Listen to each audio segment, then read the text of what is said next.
Hi, my name is James and I'm helping Samaritans with the 30 days of yoga in November.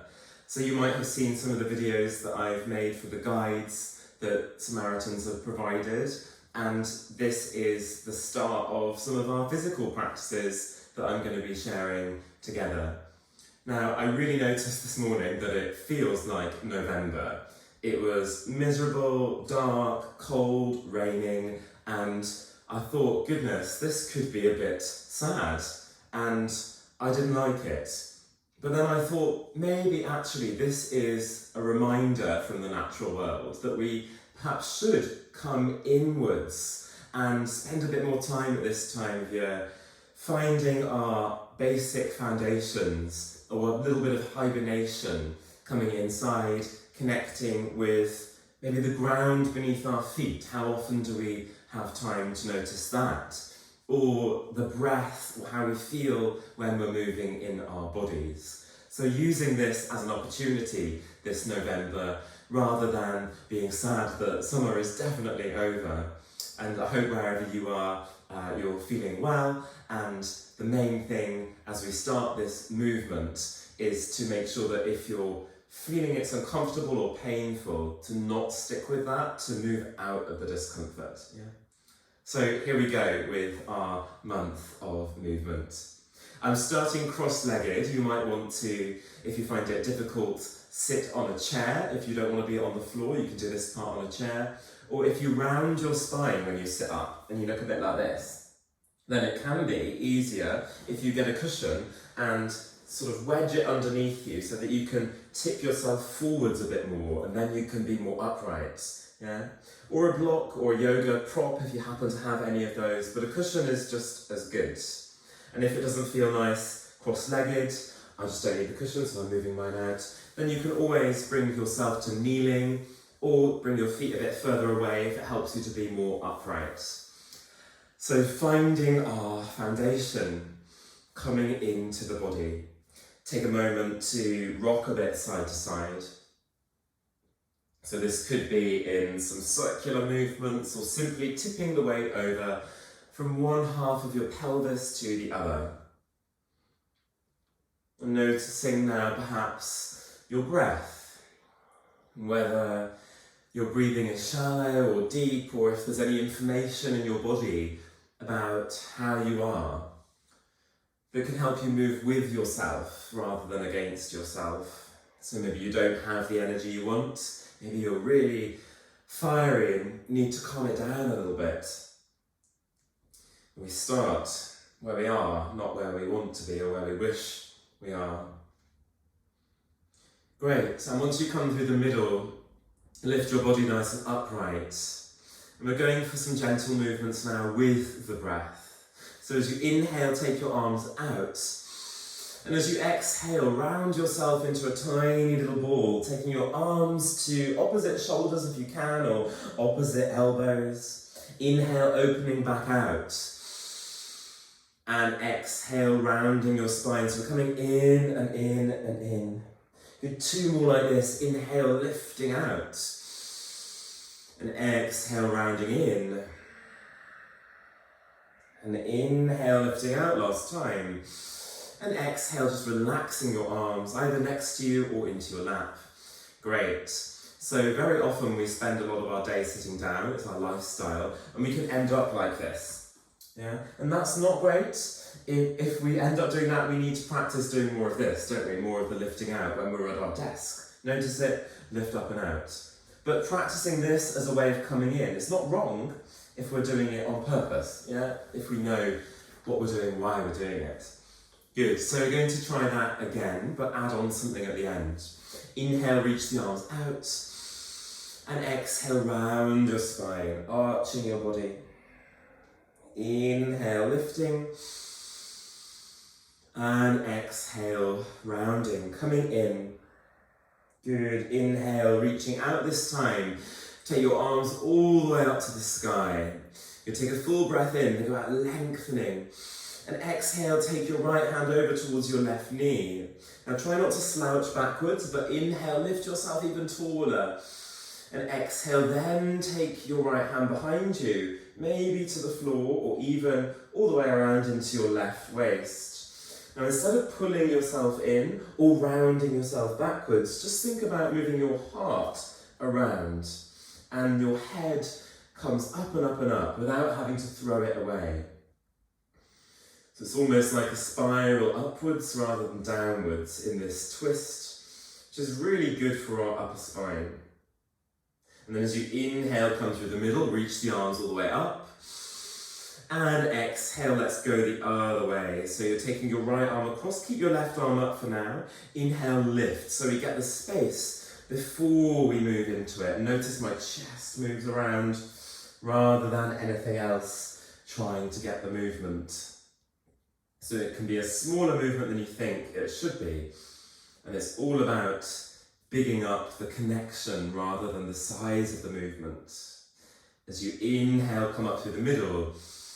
And as you exhale, take your arms down and relax for a moment. Good. Taking your feet out, seeing if you can bring your knees towards each other and rounding yourself over the legs for a moment. From the side, you'll look like a little ball.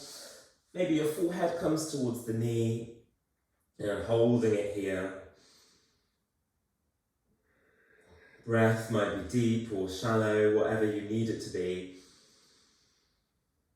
Take a moment to notice whether the movement we've done already has changed the energy that you started the practice with. And then inhale, lift your head off, lift your body up a little bit. Very nice. And relax. So from here, we're going to find our way onto hands and knees. So you might find it easy to do this, or you might find it's a bit of an awkward transition. I'm not really going to tell you what to do. Just find your way to come to your hands and your knees. So transitions between shapes are just as important, I think. But sometimes if I try and explain, it takes you into your head rather than your body, and actually finding your own way to start. So hands and knees, you want the knees to be about hip width apart. And if your wrists don't like it, make sure they're not too close to your knees. They're not have this harsh angle. Try and move them forwards a little bit. And stretch out your thumbs. Now start to rock the weight around. So moving maybe side to side, just to warm up the wrists, which bearing weight in the hands need to warm up, don't they? You need to warm up the wrists. Start to move the weight backwards if you can, if that doesn't hurt your feet, and then taking it forwards. And you might find that you do a little bit of a figure of 8, or it's just straight backwards and forwards. Just so long as you're not hurting your knees or your wrists. And then pushing backwards, can you tuck your toes under?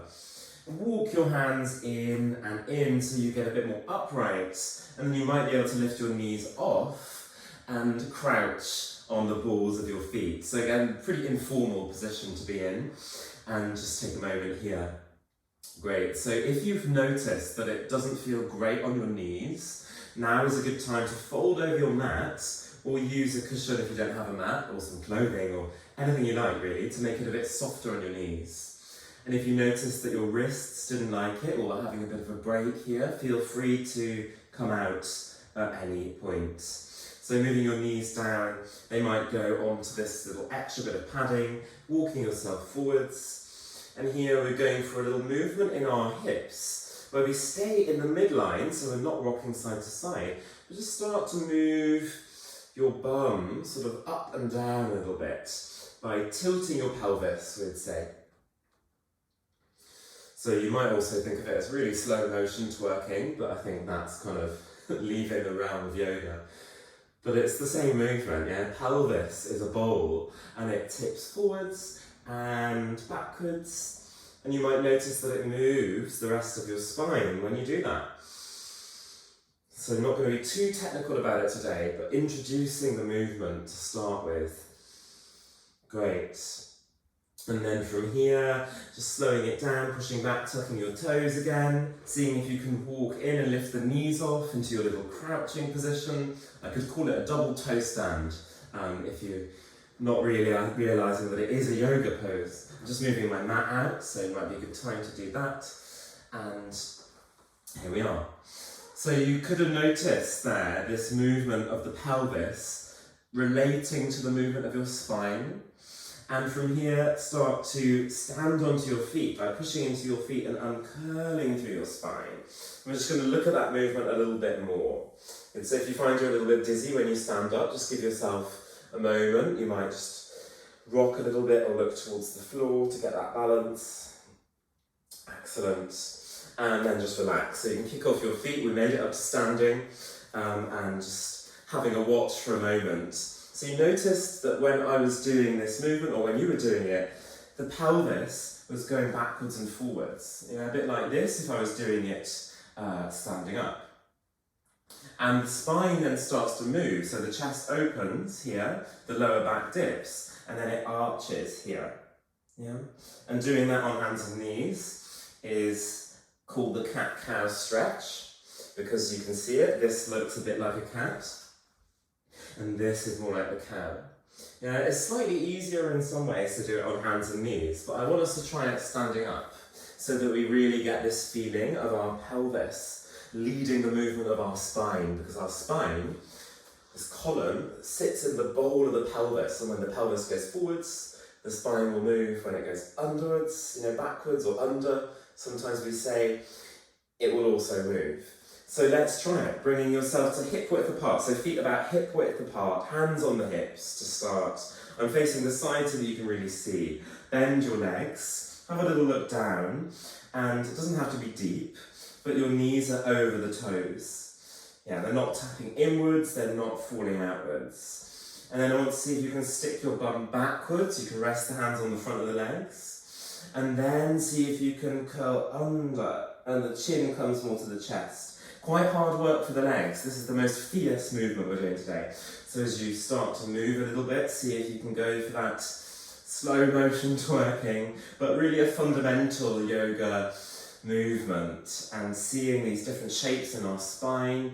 You can be really technical about it. Think about it as extension of the spine and flexion of the spine. My legs are really feeling this now. You can do this in any position, sitting down, or hands and knees. And then next time you come up, you can roll your shoulders back, pushing into your feet. You might have had to come out a little bit earlier if your legs were really sort of on fire. And then just give yourself a little kick off through the legs to let the energy out. Great. So I'm really passionate about anatomy when I teach yoga, about how these things move together, functional anatomy. But really it's about introducing ideas of the movements and the core movements.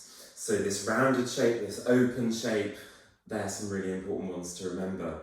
So walking up to the front of your mat, we're going to just start to bring ourselves back down again. So there's this symmetry in this short practice today. Bring your hands to prayer in the middle of your chest. See if you can feel the earth beneath your feet that we'll return to, we're always returning to with gravity. And as you inhale, breathe into your chest. And as you exhale, bend your legs, tip your body forwards. Good, bum backwards, hands can go on the front of the legs. To make this transition, bringing yourself down with the fingers, taking your left leg back and the knee down on the floor. Good, try not to overthink it. You might want to also pad again, remember, on your knee if it's sensitive, so you can grab a cushion or fold your mat.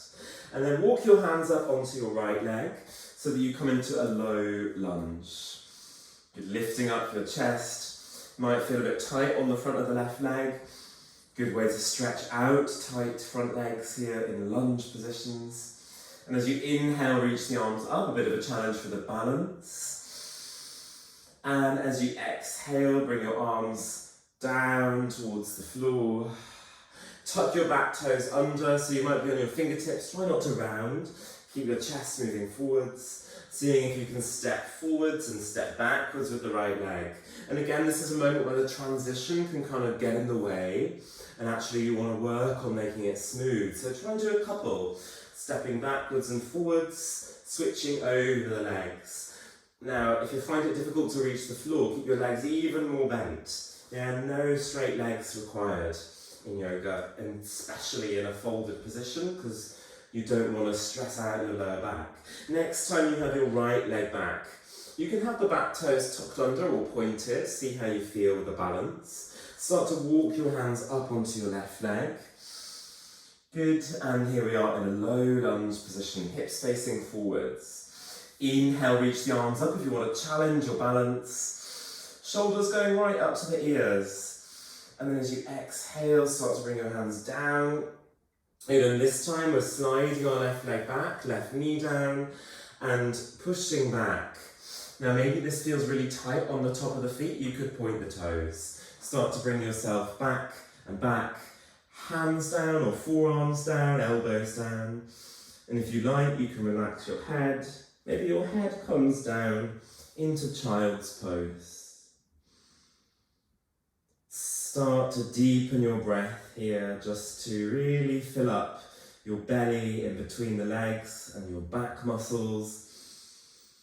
Maybe all the way up to your shoulders, you can feel your breath. And head can be down or off, but not too active, so no need to stick out the chin or look anywhere in particular. You can even close your eyes. And this is a real metaphor or representation of the idea of coming inwards that we might need a bit more of at this time of year, like I mentioned at the start of the practice. And then slowly, when you're ready, start to roll yourself up, so you're going to sit onto your heels. Great. If this feels really uncomfortable, can feel quite tight on the feet, then tuck your toes under if they're not tucked, or come out straight away. We're all coming out now anyway into a cross-legged position, so you might tip the weight to one side and then find yourself back to where we started. Yeah. Easy seat, you might perch on the cushion. Remember these simple adjustments to make it easier rather than sticking with something that's not working. And we learn that over time, and it can change over time. Great, so let's use these movements that we've had from the beginning of the class of extending out and closing in. Inhale, reach out, so making some space, perhaps that's what we've done today. And then exhale, rounding and arching your spine, coming into ourselves, which I hope we've done today as well. Inhale, opening out. And exhale, connecting in. Let's take one more. Inhale, reach out, reach all the way up. Bring the hands to prayer at the top. And whatever you want to get out of this month, as you float the hands down, sort of sealing that intention, whether it's wanting to have a bit more time for yourself, to feel a bit better in your body, to support Samaritans. We're sealing that here, making that commitment for the rest of this month, and it not having to be perfect, but just our best. Inhale, thumbs up to your forehead. And then as you bow forwards, we put down the practice there and can lift ourselves up, have a little move, and go on with the rest of the day and the rest of the month. So thank you so much for joining that short practice. If it was confusing, there was a lot of information. Remember, it's not about remembering all of the information. Sometimes it's about remembering how it feels in your body, and as you come back to it, you build layer upon layer of knowledge of your own body. And yes, it helps to know what's happening with my pelvis, what's happening with my spine, but that's to help you with the connection, not just to get, really knowledgeable about anatomy and this kind of stuff. So really well done. I look forward to seeing you again soon, and take lots and lots of care. Thank you.